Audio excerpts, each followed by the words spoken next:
नमस्कार मंडळी, साईप्रभा या चॅनलमध्ये आपलं स्वागत आहे। मंडळी, आजच्या व्हिडिओमध्ये आपण 12 राशीनुसार 12 ज्योतिर्लिंग कोणते ज्याची पूजा केल्याने फळ लगेच व दुप्पट मिळते याची माहिती आपण पाहणार आहोत। तर व्हिडिओ पूर्ण पहा म्हणजे योग्य ती माहिती तुमच्यापर्यंत पोहोचेल। या व्हिडिओला सुरुवात करण्यापूर्वी सर्वांनी कमेंटमध्ये हर हर महादेव असे नक्की लिहा। महादेवांचा आशीर्वाद तुमच्यावर नेहमी राहील।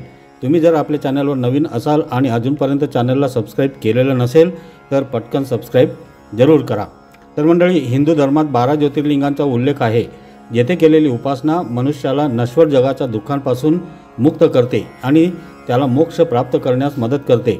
जरी प्रत्येक ज्योतिर्लिंग हे दुःखापासून मुक्तीचे प्रवेशद्वार आहे, परंतु तुम्हाला माहीत आहे का की प्रत्येक ज्योतिर्लिंगाचा संबंध कोणत्या ना कोणत्या राशीशी असतो। 12 ज्योतिर्लिंगे भगवान शिवाची पूजा करण्यासाठी सर्वोत्तम आहेतच। तुम्ही तुमच्या इच्छेनुसार आणि क्षमतेनुसार कुठेही भोलेनाथांचे दर्शन घेऊ शकता, परंतु राशीनुसार त्यांचे परिणाम दुप्पट होतात। महादेवांची 12 ज्योतिर्लिंगे आहेत जी 12 राशींशी संबंधित आहेत। राशीनुसार ज्योतिर्लिंगांची पूजा केल्यास शुभ फळ मिळते। त्यामुळे जर एखाद्या व्यक्तीने आपल्या राशीनुसार ज्योतिर्लिंगांची पूजा केली तर त्याला भोलेनाथांचा विशेष आशीर्वाद मिळू शकतो। तर चला जाणून घेऊया राशीनुसार कोणत्या ज्योतिर्लिंगाची पूजा आपण करावी। पहिली रास आहे मेष। मेष राशीला ज्योतिर्लिंग आहे रामेश्वरम। रामेश्वरम या ज्योतिर्लिंगाची स्थापना भगवान रामाने त्रेतायुगात वनवासाच्या काळात केली होती। भगवान राम हे सूर्यवंशी होते आणि ते सूर्याचे प्रतिनिधित्व करतात। सूर्य मेष राशीमध्ये उच्च आहे आणि रामेश्वरम ज्योतिर्लिंगाशी संबंधित आहे। रामेश्वरम ज्योतिर्लिंगाची पूजा केल्याने जोडप्यांच्या वैवाहिक जीवनात सामंजस्य वाढते। तामिळनाडू राज्यातील रामनाथपुरम नावाच्या ठिकाणी असलेले रामेश्वरम ज्योतिर्लिंग हे मेष राशीशी संबंधित आहे। त्यांची पूजा आणि दर्शनामुळे वैवाहिक जीवनात प्रेम आणि सौहार्द कायम राहते। येथील दर्शनाने मेष राशीच्या लोकांच्या जीवनातील वैवाहिक सुखातील अडचणी दूर होतात। मेष राशीचा थेट संबंध रामेश्वर ज्योतिर्लिंगाशी आहे। हे ज्योतिर्लिंग तुमच्या राशीच्या शिवाचे प्रमुख देवता आहे। शिवलिंगाला स्नान करताना दुधात गोड बत्ताशा मिसळून त्याचे ध्यान करावे। शक्य असल्यास आकचे फूलही अर्पण करावे। दुसरी रास आहे ऋषभ। ऋषभ राशीचा संबंध आहे सोमनाथ या ज्योतिर्लिंगाशी। हे ज्योतिर्लिंग गुजरातच्या सौराष्ट्र भागात असलेल्या सोमनाथ जिल्ह्यात आहे। हे पृथ्वीचे पहिले ज्योतिर्लिंग मानले जाते। शास्त्रानुसार चंद्राने या ज्योतिर्लिंगाची स्थापना भगवान शंकराची पूजा करण्यासाठी केली होती। भगवान शंकरांना प्रसन्न करण्यासाठी त्यांनी कठोर तपश्चर्या केली। भगवान शिवाने त्याला चांगले आरोग्य दिले आणि राजा दक्षने शापित केलेला क्षयरोग दूर केला। ऋषभ राशीचे चिन्ह सोमनाथ ज्योतिर्लिंगाशी संबंधित मानले जाते। त्यामुळे ऋषभ राशीच्या लोकांनी सोमनाथ ज्योतिर्लिंगाचे दर्शन घ्यावे। तसेच शिवलिंगाला पंचामृताने अभिषेक करावा। जर कोणी सोमनाथ ज्योतिर्लिंगाची पंचामृताने पूजा केली तर त्याला चंद्र आणि शिवाची कृपा प्राप्त होते। पुढची रास आहे मिथुन। मिथुन राशीचा संबंध आहे नागेश्वर या ज्योतिर्लिंगाशी। हे ज्योतिर्लिंग गुजरातमधील द्वारका येथे आहे। मिथुन राशीचा संबंध नागेश्वर ज्योतिर्लिंगाशी आहे। राहू नाग म्हणजेच सापाचे प्रतिनिधित्व करतो। राहू मिथुन राशीमध्ये उच्च आहे आणि म्हणून मिथुन हे नागेश्वर ज्योतिर्लिंगाचे प्रतिनिधित्व करते। मिथुन राशीच्या लोकांनी नागेश्वर ज्योतिर्लिंगावर किंवा इतर कोणत्याही ज्योतिर्लिंगावर झेंडूचे फूल, शमीपत्र आणि बिल्वपत्र अर्पण करावे। राहू मिथुन राशीमध्ये उच्च मानला जातो, ज्यामुळे शक्ती आणि शौर्य वाढते। पुढची रास आहे कर्क। कर्क राशीचा संबंध आहे ओंकारेश्वर या ज्योतिर्लिंगाशी। कर्क राशीत बृहस्पती श्रेष्ठ आहे, जो बुद्धिमत्ता, ज्ञान आणि अध्यात्माचा स्वामी आहे। ओंकारेश्वर ज्योतिर्लिंग हे दैवी अक्षर ओम किंवा ओंकारचे प्रतिनिधित्व करते, जे ज्ञान, आत्मज्ञान आणि परिपक्वता दर्शवते। हे दक्षिणामूर्ती म्हणजे दक्षिणाभिमुख ज्योतिर्लिंग आहे आणि मध्य प्रदेशातील मांधाता नावाच्या सुंदर बेटावर आहे। ओंकारेश्वर ज्योतिर्लिंग मध्य प्रदेशातील इंदोर जवळ आहे। मध्य प्रदेशातील इंदोर जवळील या शिवलिंगाला विशेष प्रसिद्धी आहे। हे ज्योतिर्लिंग प्रसिद्ध आहे कारण त्याचा आकार ओम सारखा आहे आणि या बेटावरून वाहणाऱ्या नद्यासुद्धा ओम सारख्या आकार घेतात। स्थानिक नागरिकांनी या देवस्थानाची पूजा करावी किंवा या मंदिराचे ध्यान करावे आणि जवळच्या शिवलिंगाची पूजा करावी। बिल्वचे पाणी दूध अर्पण करावे आणि ओम नमः शिवाय या मंत्राचा जप करावा। ज्योतिषशास्त्रात असे सांगितले आहे की कर्क नर्मदा नदीवर बसलेल्या ओंकारेश्वर शिवलिंगाशी संबंधित आहे। बृहस्पती हा या राशीचा स्वामी, ज्ञान देणारा, सौभाग्य आणि दीर्घायुष्य देणारा आहे। कर्क राशीच्या लोकांनी ओंकारेश्वर ज्योतिर्लिंगाची पूजा करावी, म्हणजे ओंकारेश्वराचे ध्यान करताना जवळ असलेल्या शिवलिंगाची पूजा करावी। कर्क राशीच्या लोकांनी जरूर या ज्योतिर्लिंगाला भेट द्यावी। कर्क राशीच्या लोकांनी या ज्योतिर्लिंगाचे ध्यान आणि पूजन जरूर करावे। पुढची रास आहे सिंह। सिंह राशीचा संबंध आहे वैद्यनाथ या ज्योतिर्लिंगाशी। सिंह सूर्याचा मूळ त्रिकोण चिन्हाचे प्रतिनिधित्व करतो आणि म्हणून ते झारखंडच्या देवघर जिल्ह्यात स्थित वैद्यनाथ किंवा वैजनाथ ज्योतिर्लिंगाशी संबंधित आहे। जुन्या पौराणिक कथेनुसार या ज्योतिर्लिंगाची स्थापना श्रीलंकेच्या राजा रावणाने केली होती, जो भगवान शिवाचा महान भक्त होता। या ज्योतिर्लिंगाची पूजा केल्याने आरोग्य, व्यवसाय, कुटुंब आणि राजकारण इत्यादींशी संबंधित अडचणी दूर होतात। हे मुलांमध्ये आणि मंत्रांमध्ये देखील यश देते, कारण ते नैसर्गिक 5व्या घराचे प्रतिनिधित्व करते। हे ज्योतिर्लिंग सिंह राशीशी संबंधित आहे। सिंह राशीच्या लोकांनी बाबा वैद्यनाथ ज्योतिर्लिंगाची पूजा करावी। हे व्यवसाय, कुटुंब, राजकारण किंवा आरोग्याशी संबंधित समस्या जरूर सोडवते।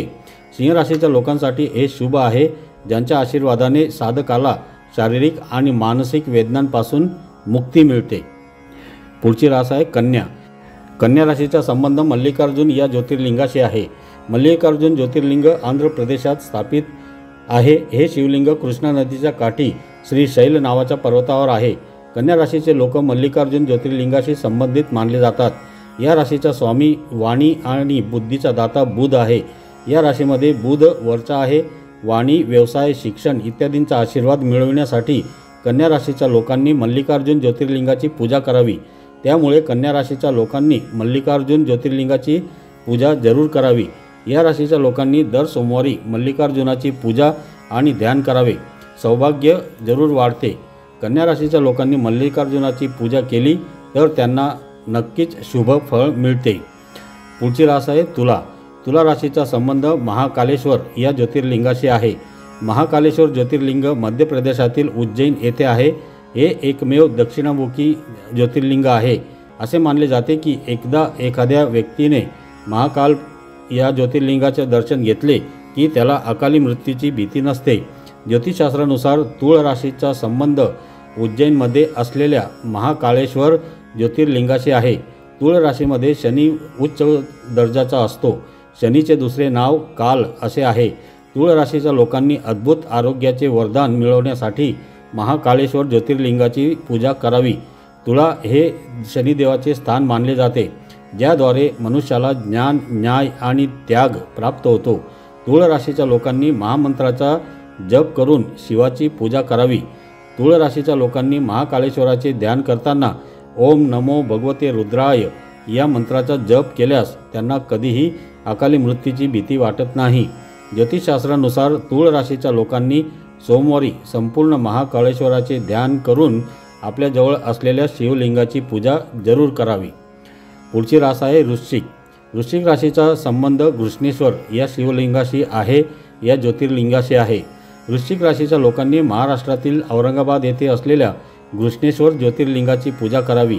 हे ज्योतिर्लिंग 12वे ज्योतिर्लिंग म्हणून प्रसिद्ध आहे। या राशीत जन्मलेल्या लोकांनी घृष्णेश्वर ज्योतिर्लिंगाचे ध्यान करताना शिवाची पूजा करावी। शिवलिंगावर गाईचे तूप आणि मध अर्पण करताना त्याचे मनापासून ध्यान करत राहावे। वृश्चिक राशीच्या लोकांचा दुहेरी मालक असतो। हे मंगळ आणि केतू या दोघांच्याही मालकीचे आहे। मंगळ आणि केतूचा अशुभ प्रभाव असलेल्या लोकांनी घृष्णेश्वर ज्योतिर्लिंगाची पूजा करावी। हे नाव भगवान शिवाचे प्रखर भक्त कृष्णा यांच्या नावावरून पडले आहे। लोकांनी दुधात केशर मिसळून या ज्योतिर्लिंगाचा अभिषेक जरूर करावा। पुढची रास आहे धनु। धनु राशीचा संबंध काशी विश्वनाथ या ज्योतिर्लिंगाशी आहे। काशी विश्वनाथ ज्योतिर्लिंग हे उत्तर प्रदेशातील वाराणसी शहरात आहे। उत्तर प्रदेशातील वाराणसी येथे स्थित काशी विश्वनाथ ज्योतिर्लिंग धनु राशीशी संबंधित आहे। धनु राशीच्या लोकांनी भगवान भोलेनाथांना प्रसन्न करण्यासाठी शिवलिंगाला दुधाचा अभिषेक करावा। हे बृहस्पतीचे मूल त्रिकोण चिन्ह आहे, जे सजीवांचे प्रतिनिधित्व करते आणि केतू येथे उच्च आहे। जो मोक्षाचे प्रतिनिधित्व करतो। काशी विश्वनाथ हे आत्म्याला मोक्ष प्राप्तीच्या मार्गावर पाठवण्यासाठी ओळखले जाते। विश्वनाथ म्हणजे जगाचा स्वामी किंवा स्वामी म्हणून येथे भगवान शिव सर्वोच्च देवता म्हणून उपस्थित आहेत। धनुराशीच्या लोकांनी या ज्योतिर्लिंगाचा अभिषेक करावा किंवा काशी विश्वनाथाचे ध्यान करावे आणि जवळच्या शिवलिंगाला दूध आणि पाण्याने अभिषेक करावा। धनुराशीचा थेट संबंध बाबा विश्वनाथ ज्योतिर्लिंगाशी आहे, ज्यांच्या दर्शनाने साधकाला मोक्ष प्राप्त होतो। याशिवाय हे केतूचे उच्च स्थान देखील आहे। पुढची रास आहे मकर। मकर राशीचा संबंध भीमाशंकर या ज्योतिर्लिंगाशी आहे। भीमाशंकर ज्योतिर्लिंगाला मोठेश्वर महादेव असेही म्हणतात। हे ज्योतिर्लिंग महाराष्ट्रातील पुणे जिल्ह्यातील भीमा नदीच्या काठी सह्याद्री नावाच्या पर्वतावर वसलेले आहे। मकर राशीचे लोक भीमाशंकर ज्योतिर्लिंगाशी संबंधित असल्याचे ज्योतिषशास्त्रात सांगितले आहे। या राशीचा स्वामी मंगळ आहे, जो शौर्य, निर्भय आणि शौर्याचा कारक मानला जातो। मकर राशीच्या लोकांनी भीमाशंकर ज्योतिर्लिंगाचे ध्यान करावे आणि या ज्योतिर्लिंगाला किंवा जवळच्या शिवलिंगाला दूध आणि पाण्याने अभिषेक करावा। मकर राशीच्या लोकांनी भीमाशंकर ज्योतिर्लिंगाची पूजा नक्की करावी। मकर राशीच्या लोकांनी शिवलिंगाला दूध आणि तुपाने स्नान घातले तर भीमाशंकर प्रसन्न नक्की होतो। त्यामुळे मकर राशीच्या लोकांनी भीमाशंकर ज्योतिर्लिंगाचे ध्यान करताना कोणत्याही शिवलिंगावर दूध अर्पण केले तरी चालते। पुढचे रास आहे कुंभ। कुंभ राशीचा संबंध केदारनाथ या ज्योतिर्लिंगाशी आहे। हे ज्योतिर्लिंग उत्तराखंडमध्ये हिमालयाच्या कुशीत वसलेले आहे। येथे येऊन भगवान शंकराचे दर्शन घेतल्याने सर्व दुःख दूर होतात। याचा संबंध कुंभ राशीशी आहे। कुंभ राशीच्या लोकांनी शक्य असल्यास केदारनाथला जावे किंवा जवळच्या कोणत्याही शिवलिंगाला भेट द्यावी। केदारनाथचे ध्यान करावे आणि शिवलिंगाला पंचामृताने अभिषेक करावा। कमळाचे फूल आणि धतुराही त्यांना अर्पण करावा। पुढची रास आहे मीन। मीन राशीचा संबंध त्र्यंबकेश्वर या ज्योतिर्लिंगाशी आहे। ज्योतिषशास्त्रानुसार त्र्यंबकेश्वर ज्योतिर्लिंग मीन राशीशी संबंधित आहे, जे शुक्राचे स्थान मानले जाते। या ज्योतिर्लिंगाचे दर्शन घेतल्याने साधकाला मोक्ष प्राप्तीचा आशीर्वाद मिळतो असे मानले जाते। शुक्र मीन राशीत उच्च होतो आणि शुक्र विलास, आराम आणि सांसारिक सुख देतो। त्यात भगवान शिवाने दिलेली पुनर्जन्माची शक्ती देखील आहे। ज्या लोकांच्या जन्मपत्रिकेच्या 6व्या घरात शुक्र आहे त्यांनी या ज्योतिर्लिंगाची पूजा करावी। त्र्यंबकेश्वरचे ध्यान करताना त्या व्यक्तीने गंगेच्या पाण्यात गूळ मिसळून या ज्योतिर्लिंगाला किंवा जवळच्या शिवलिंगाला अभिषेक करावा। हे ज्योतिर्लिंग महाराष्ट्रात नाशिकजवळ त्र्यंबकेश्वर येथे आहे। तर मंडळी, तुम्हाला आजचा व्हिडिओ कसा वाटला मला कमेंट करून नक्की सांगा। हा व्हिडिओ तुम्हाला आवडला असेल आणि अजून कोणाला तरी उपयोगी येईल असं तुम्हाला वाटत असेल तर या व्हिडिओला जास्तीत जास्त शेअर करा। त्यांनासुद्धा माहिती होऊ द्या आणि त्यांनासुद्धा पूर्णपणे याचा फायदा घेऊ द्या। मी तुम्हाला परत भेटतो अशाच एका नवीन व्हिडिओमध्ये। तोपर्यंत सर्वांनी आपापली काळजी घ्या। असे छान छान माहितीपूर्ण व्हिडिओ पाहण्यासाठी साई प्रभा या चॅनलला आजच सबस्क्राईब करा। धन्यवाद।